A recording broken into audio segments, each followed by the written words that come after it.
Buenos dias, novamente, todo o espanhol que vocês vão ouvir na palestra. Hoje o que nós vamos tratar, então, é do uso de polissacarídeos para obtenção de membranas para aplicação na área de terapia de lesões de pele. Essa apresentação está dividida em 3 partes. Na primeira, eu vou falar sobre polissacarídeos e as suas principais características físicas e químicas. Na segunda parte, eu vou falar sobre 2 exemplos de materiais que nós desenvolvemos no meu laboratório e em conjunto com um enorme grupo de pessoas de outras instituições.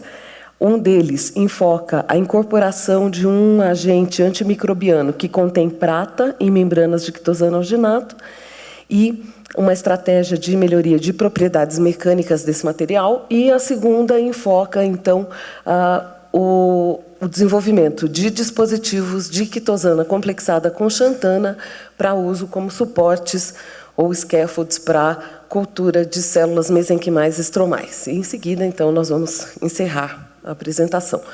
Conforme já conversei com vocês na apresentação de quarta-feira, os biomateriais podem ser obtidos a partir de diferentes tipos de materiais e os polissacarídeos se encaixam justamente como uma categoria de polímeros, que os polímeros, então, tanto podem ser sintéticos quanto podem ser de origem biológica. Os polissacarídeos são de origem biológica, né? Assim como são também as proteínas. O nosso foco, então, hoje em polissacarídeos.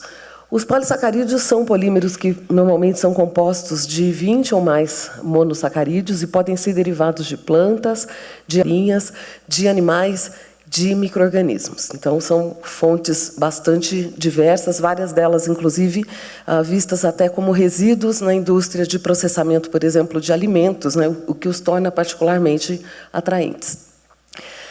Os polissacarídeos vão liberar, então, monossacarídeos. Normalmente, a unidade predominante é a glicose, né, em solução aquosa, por hidrólise ácida ou pela ação de algumas enzimas específicas.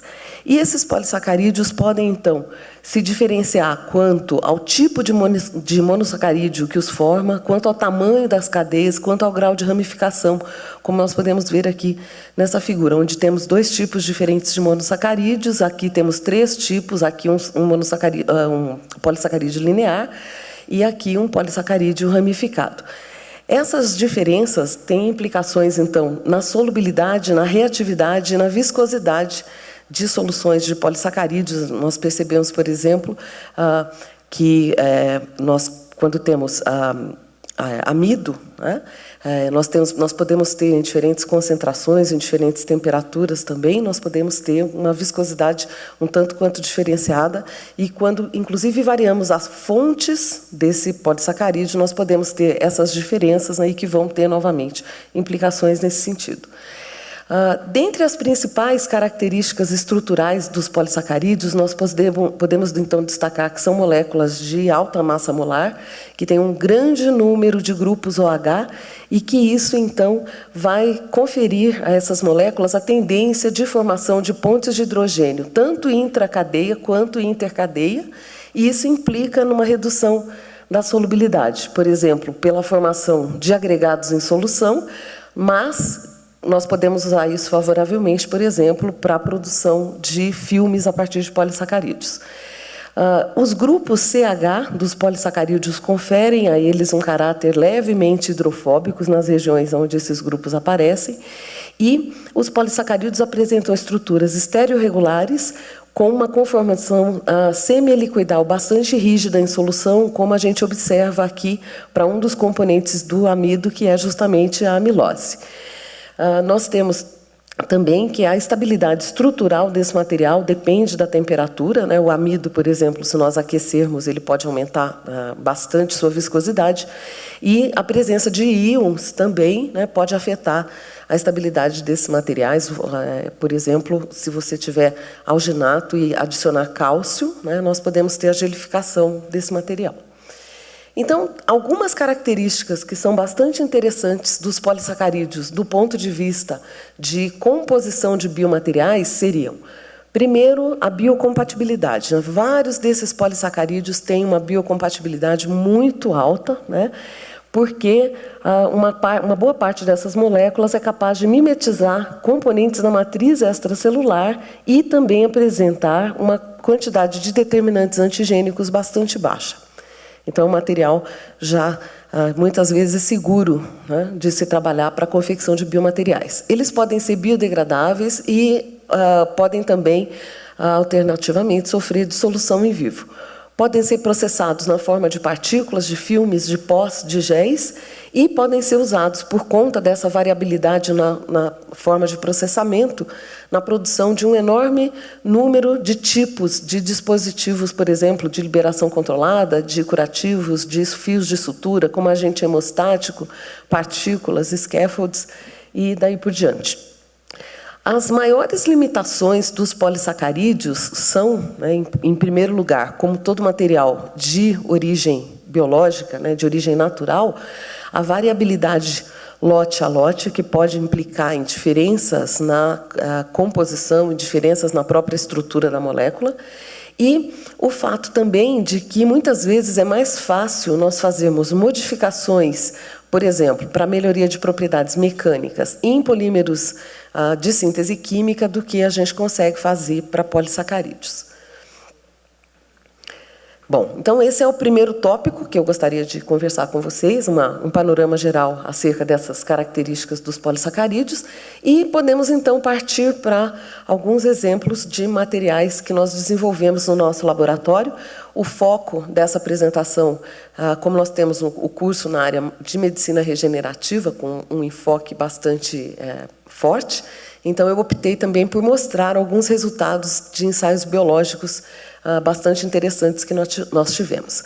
Então, nós estamos trabalhando nessa área de produção de curativos para aplicação em lesões de pele já faz vários anos, tem mais de 10 anos, e a nossa busca, né, por um curativo ideal, ela passa pelo fato de nós temos que atender diversos requerimentos.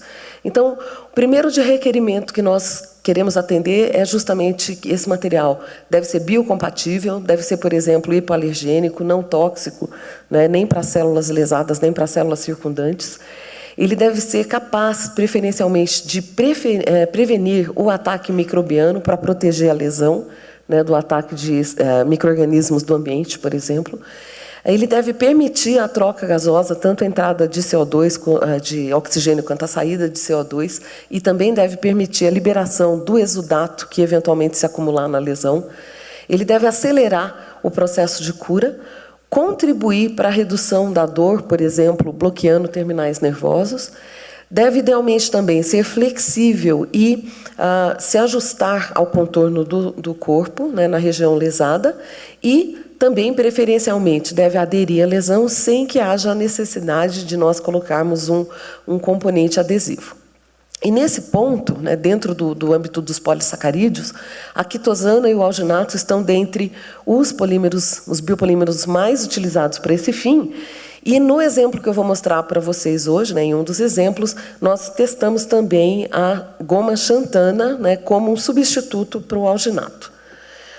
Eu não vou detalhar, né, a goma xantana, o professor Carlos Peniche já deu uma brilhante palestra a esse respeito, eu só queria destacar, né, um fato bastante interessante, é que ela tem grupamentos amino que podem ser, então, carregados positivamente em determinadas condições de pH, e, com isso, né, nós podemos combinar a quitosana, por exemplo, com o alginato, né, que é um polissacarídeo derivado de algas, tem uma estrutura linear, né, que associa grupos de guluronato com manuronato, como nós podemos ver aqui. É um material bastante solúvel em água, diferentemente da quitosana, que precisa ser solubilizada num meio levemente ácido. E ela precipita, né, o alginato é um polissacarídeo que precipita na presença do cálcio. Como nós temos aqui grupamentos carboxila, que podem também apresentar carga negativa em determinadas condições de pH, esse material pode se complexar ionicamente com a quitosana. O alginato é bastante seguro, ele é relativamente barato, né? E nas lesões de pele ele promove um ambiente relativamente úmido que comprovadamente reduz a dor e reduz o trauma também na eventualidade de se necessitar de trocar de curativo.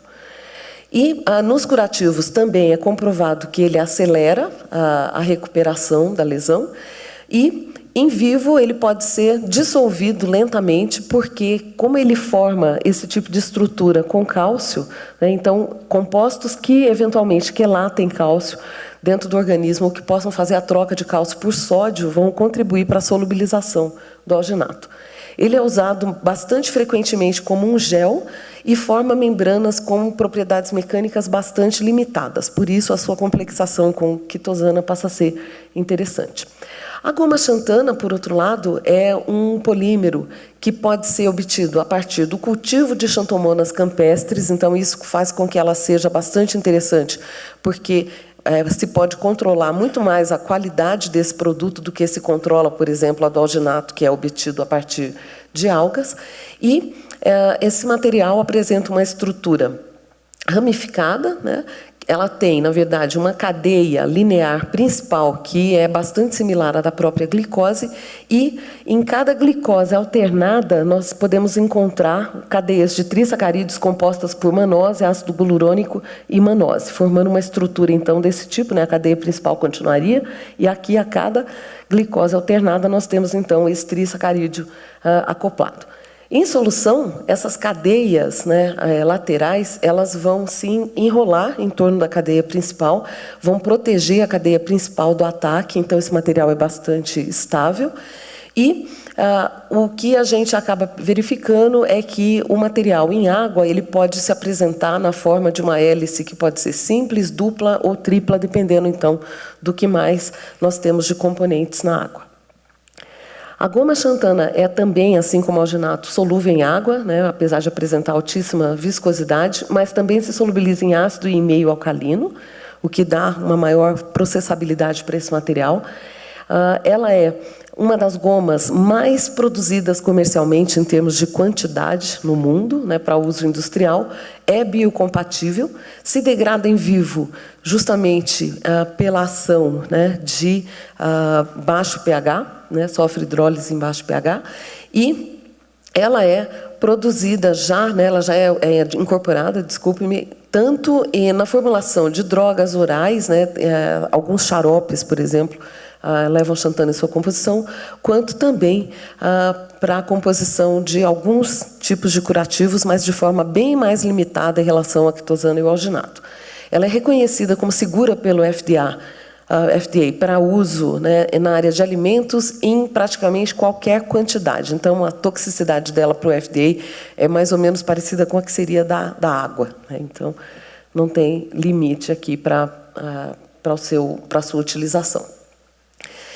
Os objetivos do nosso laboratório, especificamente nesse ramo, então, de produção de curativos para lesões de pele, são o estabelecimento de procedimentos reprodutíveis, de preferência facilmente escalonáveis para a escala industrial, para obter membranas o mais uniforme possíveis, justamente aplicadas para a terapia de lesão de pele. E nós temos desenvolvido, né, já, como eu falei, há mais de 10 anos, trabalhos nesse sentido, já estudamos diferentes tipos de polissacarídeos que podem se combinar com a quitosana, né, assim como o professor Carlos Peniche, eu sou uma fã incondicional da quitosana, então ela é a primeira coisa na qual eu penso na hora de formular os curativos. Nós temos estudado as frações mássicas de cada polissacarídeo nessas misturas, as taxas de mistura e as taxas de agitação, quando nós fazemos, então, essa etapa, né, de adição de um composto no outro. Fazemos também a adição de agentes porogênicos, para não obter somente membranas densas. Fazemos a incorporação e estudos também de liberação de diferentes tipos de agentes terapêuticos, fundamentalmente das categorias de agentes antimicrobianos e anti-inflamatórios. E trabalhamos também com métodos de esterilização, para ver quais é que são os mais compatíveis com esse tipo de material, né? E, ultimamente, temos também investigado aqui algumas estratégias para melhoria das propriedades mecânicas desse material, que ainda são consideradas como limitadas. Então, só para dar uma ideia para vocês, né, do que a gente já fez no nosso laboratório até agora, envolvendo polissacarídeos, né, nós já trabalhamos com combinações de quitosana, quitina, glicerol, quitosana, goma-guar, quitosana e xantana para membranas tanto densas quanto porosas, quitosana alginato também tanto densas quanto porosas, quitosana alginato adicionada de um polímero siliconado para tentar melhorar as propriedades mecânicas. Já combinamos também com essa mesma finalidade quitosana e PCL.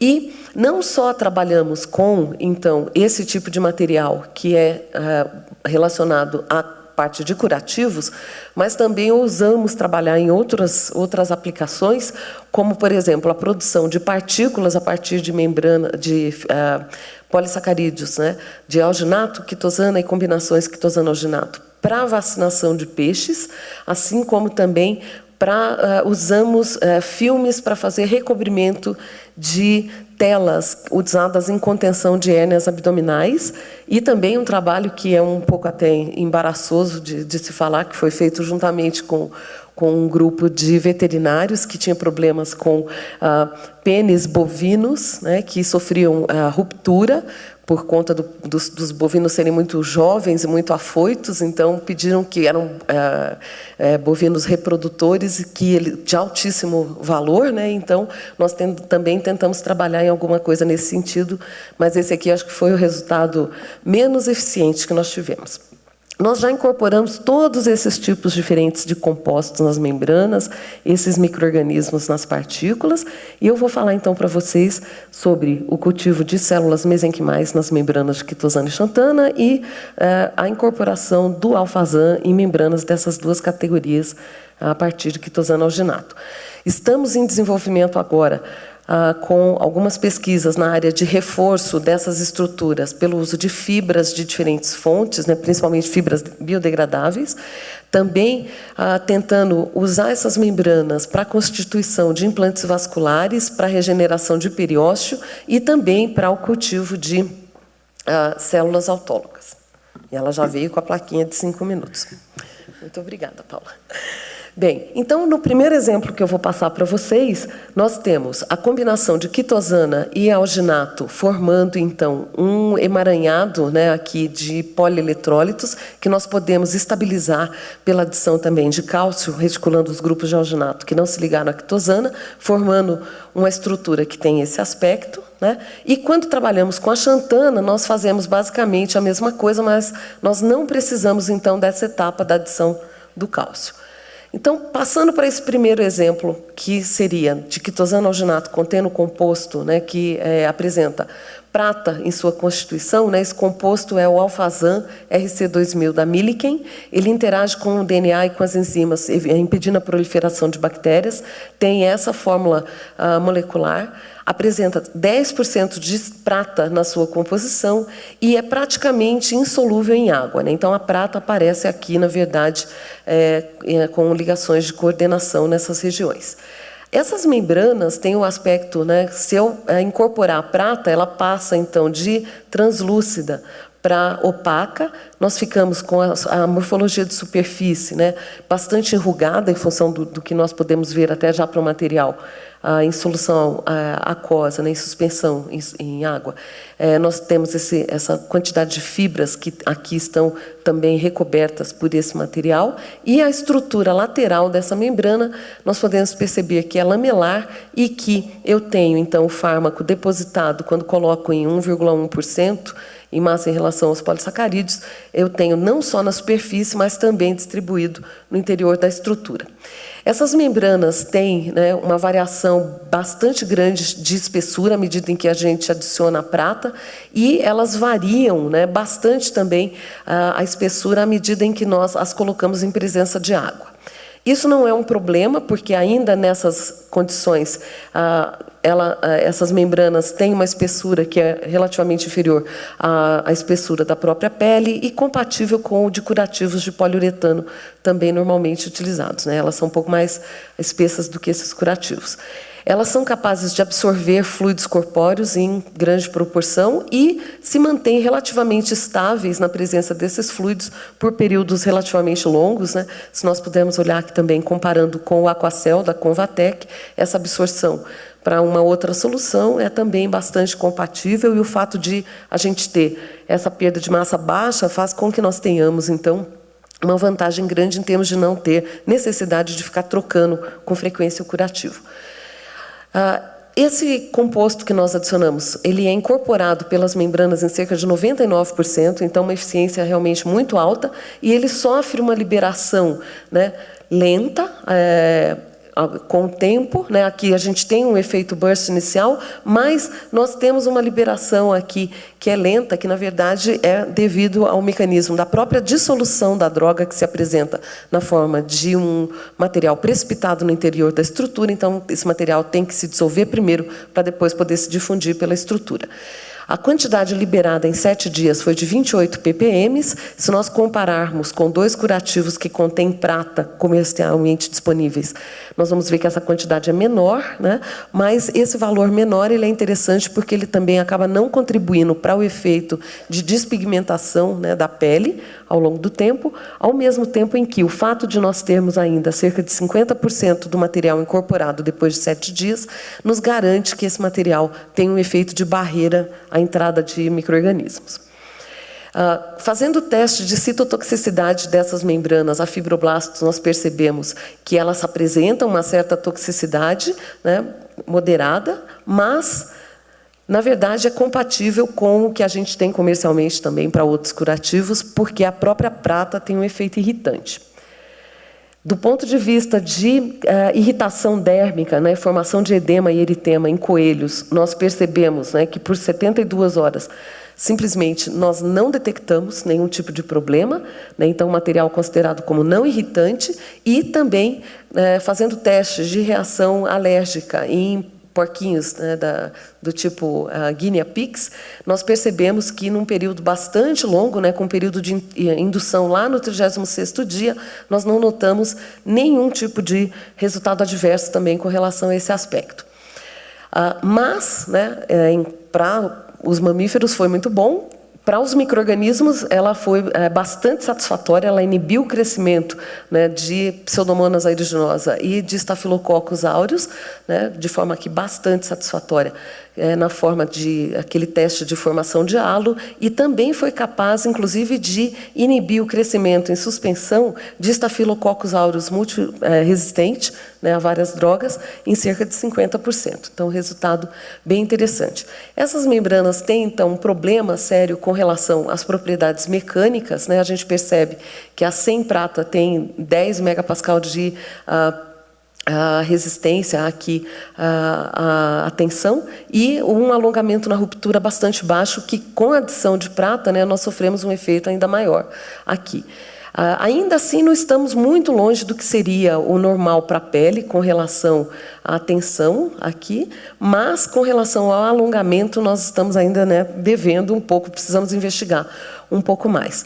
E, na tentativa de melhorar um pouquinho essa propriedade, nós adicionamos, então, o Silpuran 2130AB, que é um composto que já é usado também para a produção de curativos para lesões de pele, só que ele é um polímero de síntese química, à base, né, de silicone.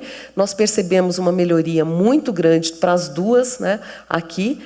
O alongamento na ruptura não sofreu alteração, nós tivemos uma redução na espessura, tivemos também uma redução na absorção dos fluidos corpóreos, mas não tivemos uma grande variação aqui, né, na perda de massa, somente observamos uma redução apreciável aqui, né, mostrando novamente a possibilidade de uso prolongado. Esse material, né, como esse Silpuran, ele é hidrofóbico, ele não se mistura totalmente nos nossos complexos polieletrólitos, vai formar, então, partículas, mas a gente percebe aqui, pelos análises de raio-x, que nós temos, né, o Silpuran, o silício, basicamente nessas essas esferas que ficam aqui de retenção do próprio polímero, mas também temos um pouquinho distribuído na estrutura. Esse material se mostrou muito mais flexível e, ainda por cima, nós tivemos um ganho extra, que foi fazer com que essas membranas passassem a ser autoaderentes, né? O outro exemplo que eu quero mostrar para vocês, então, de obtenção de scaffolds de quitosana e xantana para o cultivo de células mesenquimais, pensando, então, em terapias, né, a partir dessas células mesenquimais que vão nos possibilitar a obtenção de células de pele, né? Nós já vimos ontem bastante também estressado as excelentes propriedades das células mesenquimais, né? Que a gente tem aqui listadas algumas. Então, por isso é que nós resolvemos combinar essas duas coisas para poder tentar ter um biomaterial mais eficiente. Essas membranas, elas também se apresentam na forma de lamelas, né? Mas nós também fizemos um outro teste adicionando diferentes tipos de surfatantes para ver se nós poderíamos aumentar ainda mais a área aqui para o crescimento celular, inclusive dentro das estruturas, adicionando 2 tensoativos biocompatíveis, né? O Pluronic F68 e o Twin 80. O Pluronic F68 deu resultados mais interessantes, então nós seguimos utilizando esse composto.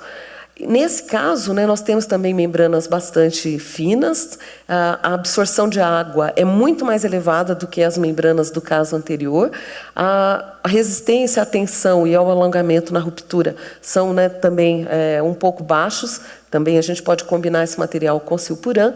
Essas membranas têm uma toxicidade muito baixa para células L929 e, para esse caso, nós também testamos a mutagenicidade pelo teste de Ames com o Salmonella typhimurium e não observamos nenhum tipo de problema. Nós notamos que, quando colocamos as células tronco-mesenquimais em contato com esses materiais, as células em suspensão vão lentamente se transferindo para essas membranas e vão povoando, né, a estrutura. Isso aqui é uma parte interna, então não só nós temos o cultivo da célula na superfície do material, mas também temos o crescimento no interior da estrutura.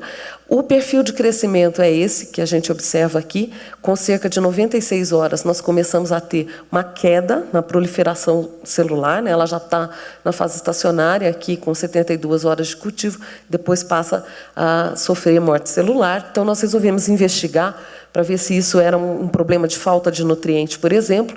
Testamos glicose e glutamina e testamos, né, a formação também dos metabólitos a partir da glicose, lactato, e da glutamina, amônio, mas nós percebemos que não faltou nem glicose nem glutamina, né? Nós trocávamos o meio de cultura a cada ponto aqui de 48 horas, né? E também não houve acúmulo em condições apreciáveis, né? Que nós não medimos dentro da estrutura, medimos então no sobrenadante. Mas no sobrenadante nós não detectamos nenhum problema. Então pode ser um problema localizado interno, que é de mais difícil detecção, ou também pode ser um problema associado à transferência de oxigênio.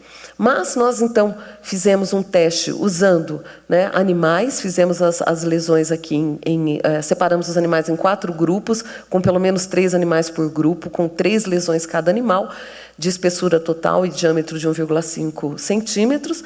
O primeiro grupo era um grupo controle, né, ao qual não foi aplicada nenhuma terapia.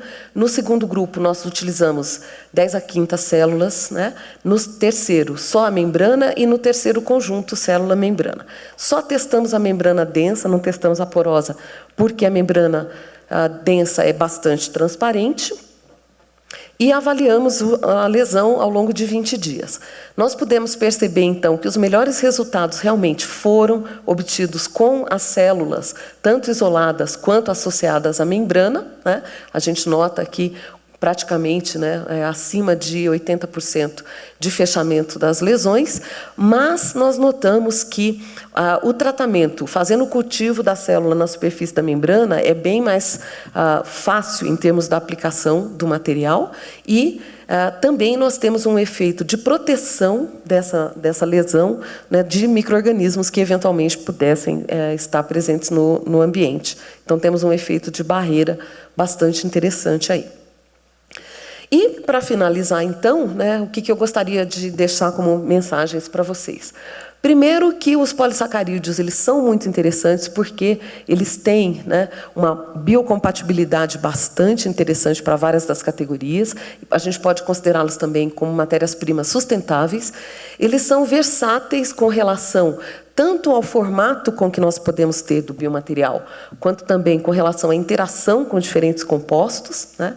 E nós podemos fazer uma produção muito, né, efetiva de biomateriais para terapia, por exemplo, de lesões de pele, usando o alfazan ou usando as células mesenquimais, que são muito promissoras para o tratamento, claro, de lesões em humanos, né? Nesse ponto, nós temos aqui, não posso mostrar ainda para vocês, porque é um estudo que está em andamento, mas nós já temos um caso de um paciente juvenil que tem dermatomiosite calcinosa, associada com calcinose muito grave, e nós estamos testando algumas dessas formulações nele, né, com, obviamente, a permissão do nosso Comitê de Ética da Unicamp, e os resultados têm sido excelentes, têm reduzido a dor, né, do paciente, e tem, inclusive, a gente verificou já fechamento de lesões que estavam abertas há anos. Então, a aplicabilidade realmente é muito boa. A limitação que nós temos, né, principal, é a questão da variabilidade lote a lote. Então, tentar controlar o máximo possível o material e o próprio processamento dos produtos que nós utilizamos. E uma recomendação aqui para os alunos de pós-graduação que trabalham com esse tipo de material, que nas suas publicações incluam a descrição bem detalhada do material com relação ao código fornecedor e também o número do lote, porque às vezes, se você der só o número do código, né, e não der o número do lote, você não tem um controle na qualidade para pensar em termos de reprodução de resultado tão boa. Com isso, eu gostaria, então, de finalizar, agradecer a atenção de todos, agradecer novamente ao Rimadel, à professora Marta, pelo gentil convite para que nós viéssemos aqui, a todos os nossos colaboradores do Brasil e de outros países, né, nessa linha, as agências de fomento. E eu esqueci de mencionar, né, mas ainda bem que está aqui, todo aquele estudo que foi feito com quitosana, alginato e alfazan, ele teve o apoio de uma empresa, inclusive gerou uma patente, né? Então, isso aí é um ponto bastante interessante também, no qual a gente pode investir os nossos esforços. Então, muito obrigada novamente.